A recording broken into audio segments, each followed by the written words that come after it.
दिल्लीहून शिर्डीला येणारं विमान भरकटलंय। संध्याकाळी 8 वाजेच्या सुमारास शिर्डीमध्ये लँड होणार होतं हे विमान, मात्र खराब हवामानामुळे लँडिंगची परवानगी मिळाली नाहीये आणि त्यामुळे हे विमान हवेतच घिरट्या घालत होतं। येवला तालुक्याच्या पूर्व भागात विमान कमी उंचीवर असल्यामुळे प्रवासी आणि नागरिकांमध्ये भीतीचं वातावरण होतं।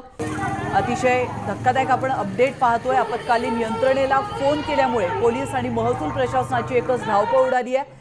त्यानंतर या विमानाचे इमर्जन्सी लँडिंग सुरत विमानतळावर करण्यात आले। त्यानंतर प्रवाशांनी नागरिकांनी सुटकेचा निश्वास सोडला। गेला आपल्या जवळ एक विमान घिरट्या घालत येवला तालुका पूर्व भागात घिरट्या घालत असल्याची माहिती गावातील नागरिकांना प्राप्त झाली होती। आम्ही सदर घटनेची माहिती घेतली असता सदर विमान हे दिल्ली शिर्डी असं प्रवास करत होतं, पण हवामान खराब असल्यामुळे सदर विमान हे येवला तालुक्यातील पूर्व भागात फिरत होतं। त्यानंतर वरिष्ठ कडून माहिती प्राप्त झाली आहे की सदर विमान हे सध्या सुरतकडे रवाना झालं असून तेथे लँड होणार आहे।